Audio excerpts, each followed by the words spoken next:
At this point, are you confident that we're going to win in Afghanistan? And can you say to the American people, the blood and treasure is worth it? We are going to defeat the Taliban. Can you say that? I can say that we will defeat Al-Qaeda and that the Taliban will not be retaking Afghanistan.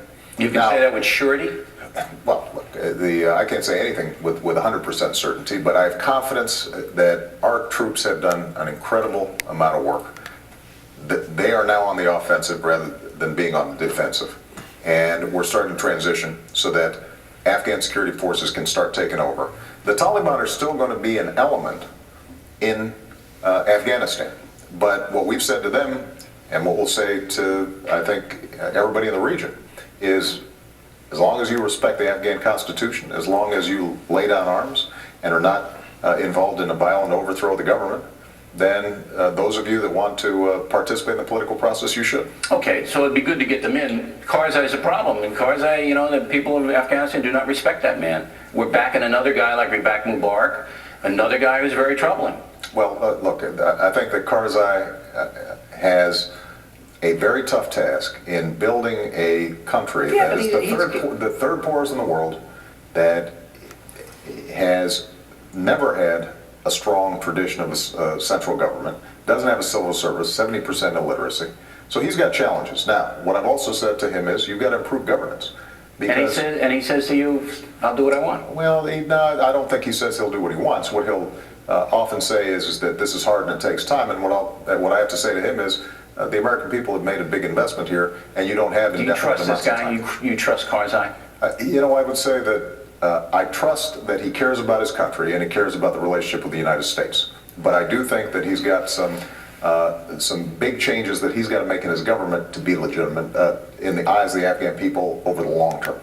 At the end of the year, we'll have almost all our troops out of Iraq. Yeah. Okay, guess who shows up a couple of weeks ago? This Sater, this thug, the Iranian guy, all right? He comes back. It looks to me like Iran is waiting for us to leave and is then going to try to dominate Iraq. You see it that way? No, I don't. If you look at what the government formation process has been, first of all, you've got a democracy that's up and running. You've got a lot of squabbling between all the factions in Iraq, just like you got squabbling here in the United States, but they haven't resorted to arms. The Sadrists got, I think, like the tourism ministry and a couple of, they wanted defense, they wanted all the big fancy stuff. See, what I'm worried about is that Iran, a more powerful nation than Iraq, starts to just ferment turmoil throughout Iraq, and so they can have a sphere of influence there. I think people are worried about that. Iran is a big neighbor of Iraq's, and those two countries will have a relationship, but Iraq, I'm confident, is going to be able to maintain its independence and maintain a strong partnership with the United States. I think I'm worried about that. All right. Well, I worry about everything, though. Two more questions. Yeah. One is a criticism and one is a compliment. The criticism comes at the State of the Union address. I did not see urgency from you about the $14+ trillion debt. I saw a little cost. Yeah, we'll freeze this, we'll freeze that. I didn't see the urgency here. Almost every economist I talk to says if the United States continues to rack up debt the way we're racking it up, our dollar's going to collapse and everybody's going to be down a drain. Why didn't I see more urgency from you? Bill, I think there was enormous urgency. Did you really? Look at what we're doing. We're cutting $400 billion. We're proposing to cut $400 billion of spending over 5 years. GOP wants triple that. No, but understand that by doing that, we will get domestic spending to the lowest level as a share of GDP since Eisenhower. That means we'll be spending less in terms of discretionary spending. We'll be spending less than we did under Reagan. Yeah, but that's a little bit of a sleight of hand. No, it's not. Because there's so many entitlements in the defense and stuff like that. Well, then we're making cuts in defense. Now, here's what you're absolutely right about. The long-term problem is entitlements. Yeah. Social Security, Medicare, Medicaid. And what I've said to the Republicans is, I want to work with you to figure out how we cut spending on this. But see if those pinheads can come up with something. We're not going to be able to do it. One side is not going to be able to get it done because it requires tough choices. As an American, I am tremendously worried about that. So am I. You got to put the brakes on that. Okay, next on the rundown, the rest of that exclusive interview. Does the president really feel that Fox News is unfair and unbalanced? We pose that question after these messages. Presidential interview after the live chat before the Super Bowl. We take about 10 minutes more with Mr. Obama. In this segment, civility kicks it off. I thought you gave a great speech in Arizona on the civility factor. I appreciate it. But I don't think that people are going to respond to it. I think that the civility in the media and in politics is going to go downhill, continue to go downhill. Why is that, do you think?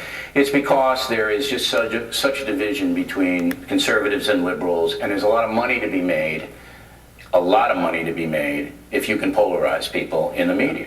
And it sounds good, but here's my question. How much damage do you believe the media is doing by participating in this rancor? And people have accused me of that. Yeah. I don't think it helps. Look, but how much damage is it doing to the country? I think what it does is, over the long term, it is making it harder and harder for the sensible center to get together to solve problems. And I think that is damaging. We just talked about spending. We want to cut spending. A lot of Republicans sincerely want to cut spending. In order to do it, though, everybody's going to have to make compromises, because everybody wants to cut what the other guy likes. They don't want to cut what they like, right? And so you've got to make some tough decisions. The only way you make those tough decisions is if you're willing to cut the other side a little bit of slack. I know. And the media, unfortunately, if I have a nice talk with John McCain and we're agreeing to do something, Boring.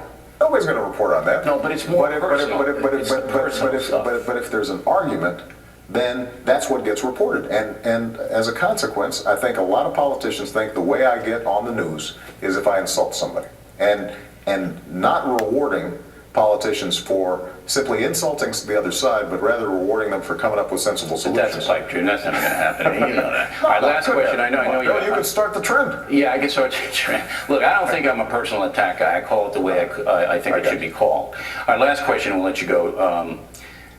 FNC and the Obama administration, Fox News and the Obama administration, a little bit of a rocky history. Right. Okay. Now, I sincerely want to know what you said earlier, that you watch me, you know what I'm doing. Yeah. Well, what can I do better for the country, not for you? I'm not in business to help you, Mr. President, with all due respect.